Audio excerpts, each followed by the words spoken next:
I'll keep these questions short so nothing's like over your head. I'm just Fine. kidding. I'm just Alright. kidding. I'm terrified right now. Cheers. When you get a chance, could I grab a scotch? All right. Through your life, you've been an activist, a writer, an author, called many things. What adjective do you like? My trade, it's not really a profession, it's a craft, is good old journalism, really. I mean, I don't mind being called a journalist. If someone else wants to call me an author or a writer, that's fine. There used to be an argument for saying writer, because on your passport, old British passports used to have a space you had to fill in for occupation. If you had writer, you could change it to waiter with a stroke of a pen at any border crossing where they didn't like members of the press. Oh, okay. Because waiter would be the only other thing I could do. You think so? Waiter- That would be waiter or your barman. other occupation? Waiter or barman. I mean, I'm too old to be a male prostitute. The book starts where you come across being referred to as the late Christopher Hitchens. Now, am I to understand a little bit that this memoir grew out of maybe a fear of your own demise? Not a fear, but a sudden awareness of it. I just turned 60, and I hadn't cared about being 40 or 50 or 55 at all.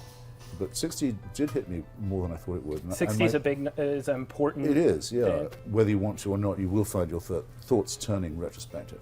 And they were doing that anyway. So well, probably this would be the right time to write a memoir. Yeah. In the book, you're looking to establish the dualities of your life, your personality. You talk about the fact that you can see both sides of the argument or the issue that you're dealing with, but at the same time, you're a man of very specific arguments, and you don't seem to have a lot of sympathy for the opposition. No, that's not necessary. I mean, being objective about an argument is different from being even-handed or fair-minded about it. I mean, I think it's an obligation to be able to understand the other person's point of view. The problem with that is sometimes you'll think, actually, this is more persuasive than I thought it was. But it does happen that your own opinion should be modified if you're arguing honestly.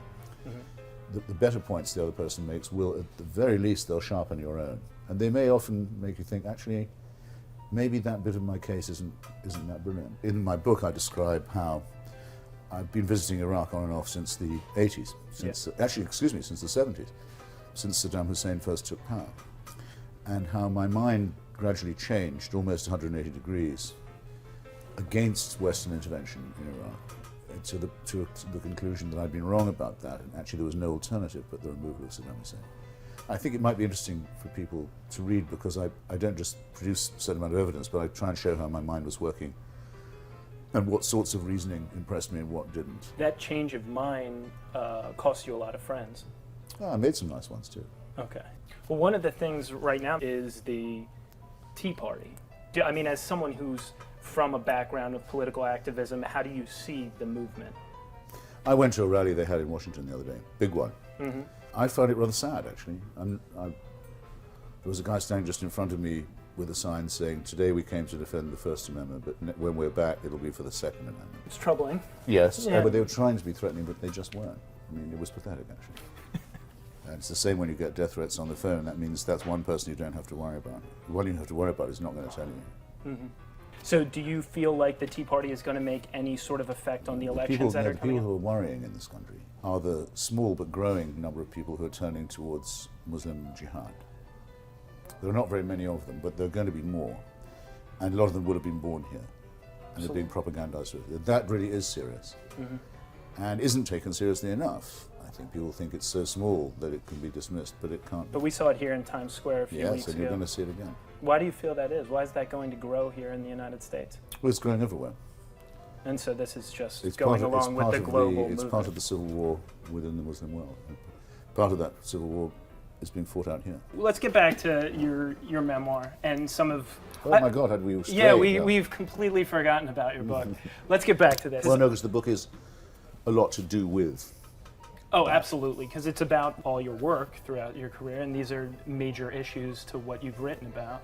But at the same time, a lot of this is also about your lifestyle. You know, if you do a Google image search of you, one of the first images that comes up is you getting your thighs waxed. And then there's another image of you getting waterboarded and looking very, very unhappy. Yeah, about doing that. That was a shaker. Waterboarding is death because people say waterboarding simulates the feeling of being drowned. No, it doesn't. You are being drowned, but slowly. Your whole system is conditioned to resist by every means it can. Everything in you sort of bursts into a shout, yell. Sure. And when you were doing it, it was for a story, so you were pretty sure they weren't going to kill you accidentally. I was fairly sure they weren't going to do that, but it was rather worrying to have to sign the indemnity. So I found the professionals who were willing to do it. It was illegal. Right. On American soil, but that wasn't the only concern. They said you have to understand that even playing around with this, you can have a stroke, a heart attack, Sure. permanent physical, mental damage. So there was a bit of fear there that you might have a heart having to attack. read that through and sign 3 copies of it, Yeah. and knowing it was coming in a couple of days, that did kind of prey on the mind, yes. Sure. And then I had, after it was over, I don't get nightmares, usually, at all, but Yeah. I did, for a long time, feel that I was being smothered. I Really? have to force myself to wake up. Yeah, very bad dreams and constant interruption of sleep. And if anything, just even a bit of a sheet was over my face, I would feel I was being assaulted. But for about 6 months, it was Yeah. very nasty. I had to take sleeping pills.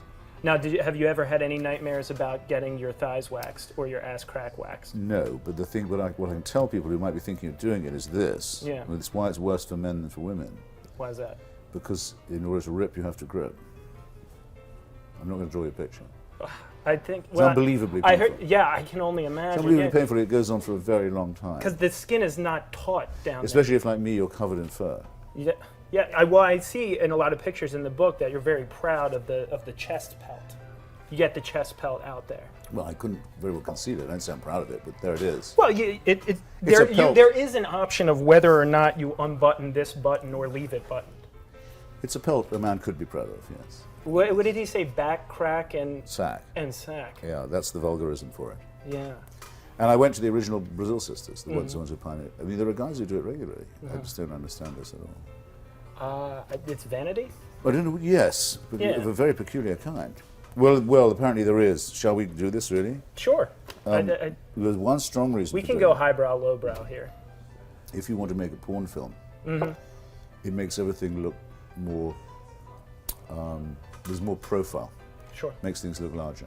You seem to be a man who's very motivated by sensual pleasure, by drinking, by getting out there, doing things, being Yes. out there. Hasn't it been only 2 marriages? It's true that journalism, especially journalism that involves travel, is historically it's well known to be bad for marriage. Yeah, it is, and it may attract the sort of men who aren't particularly brilliant at marriage anyway. For all I know, But you've been fairly successful at it, the journalism. and the marriage. I've been lucky, I think. Women have been very kind to me. You stress that a lot in this book. Women Yeah. have nurtured you quite a I bit. can't believe how generous these people are. What do they see in us, do you think? I don't know. No. We're useless sometimes. Well, they're very forgiving, is all I can tell you. Yeah. You just got to find the forgiving, the You right sure forgiving do. The one. indulgent type. Yeah. Yes. One of the things I think is so interesting about you is that when I was reading God Is Not Great, how well versed you are in the Bible. You almost, it seems like you know chapter and verse almost like the back of your hand. No, that's too kind, but I'm sometimes grateful that I was made to attend a church every day when I was at school. In England, my country of birth, it's a legal requirement. Schools have to bring you into the chapel and make you attend. And you're also supposed to study the Bible in school. And when I was young anyway, it was taught as revealed truth. So I got to know it quite well. So they made a mistake doing that to me. I quite enjoyed it, I must say. I didn't- You think I that didn't, some people find it horrible to have to do it.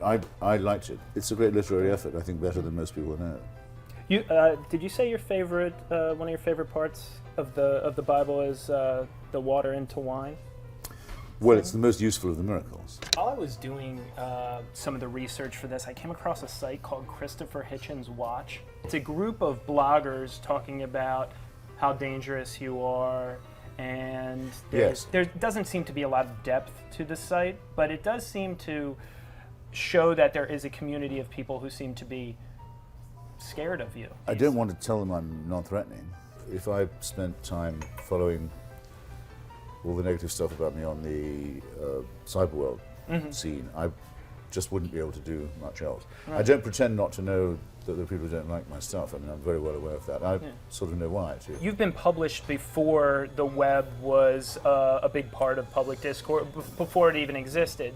And then now to see how your work, it's almost an immediate feedback you're getting. If I walk out on the street now, Uh-huh. it's a fair chance that someone will come up and say hi. Mm-hmm.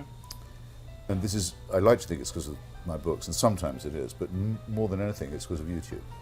YouTube, because of Yeah. the speeches There that appears you've to given be us. an enormous archive of my stuff. Yeah. I don't know how to negotiate this world. So to me, it's me tube. I mean, I don't see what's you about it. It's moi tube. Right. But people say, oh, that was a great, and they mention some debate I had 10 years ago. It's astonishing, and they're easy to find, apparently. Mm-hmm. So, more power to all this, I say, even if it means that there's an anti-Hitchens wing of it. Right. That's a small price to pay. So do you use YouTube at all? Have you ever watched some of these No, I old don't clips know. of yourself? You'll be sad to hear this, perhaps, and it makes me sound like an old curmudgeon, but Mm-hmm. I can barely use my cell phone. I can't use it for anything except making phone calls. I can't make it take messages. You don't text people? No. And I don't use it to take photographs or anything like that. Yeah. No. I took a long time to get onto email and word processing. I'm very glad I did, because as it happens, I used to be able to write very, very fast, but not as fast as I could think, so I was often having to pause and my hand would hurt. With the keyboard, the soft keyboard, I found the thing that's exactly right for the speed at which I write. Okay. Perfect. So the keyboard, I can't it matches believe- up I with mean, your train It's of not thought? that long since I had a stand-up metal typewriter. How long ago was it? Well, until they shut the last store in Washington, D.C. that sold ribbons, which is, I suppose, about When 12 ribbons years. were gone, you were like, fine, I got to get a computer. They made me do it. I had to throw Who made you get a computer? The people who closed the ribbon store. All right, so this is Drinks with Writers. So, I mean, I think if you allow me to quote, I think this is a direct quote from you. Many great writers did some of their finest work when blotto, smashed, polluted, face, squiffy, whiffled, and 3 sheets to the wind. Yes. So tell us, who is your favorite hard drinking writer? Kingsley Amis. by Kingsley far. Amis? Yeah. A friend of yours? Yes, I knew the old man quite well and saw him consume staggering quantities of drink, and I've written an introduction to his book of advice called Everyday Drinking on how to manage alcohol. It's quite a good book. It seems like great writing and the alcohol that goes along with it is mythologized in a way. Of course. I mean, It's I- all the I whole guess- I legend guess- of the Bohemia and the village and all this, yeah. Yeah. They all knew how to hold their liquor, yeah. If you have to drink in order to write, then you're a loser. If you can't write without drinking, then that's bad. Yeah, You're that's a bum, yeah. and you won't last very long. Mm-hmm. But if you find it an occasional stimulant or even inspiration, which some people can, I can, then you may be all right. But you have to guard it very carefully. It's got to be master-servant relationship. And I know a couple of writers whose names you would know, but I'm not going to tell you, who managed to smoke dope every day and find it incredibly useful. It doesn't seem to affect their memory or their fluency at all. How That have you found surprises that it me. affected I your find- writing? I've no interest at all in narcotics. You've never tried narcotics at all? Of course. In the book I say I'll try anything once except incest and folk dancing. I think that's a good idea. Well, thank you, Christopher. I really appreciate you. I hardly got my trousers off.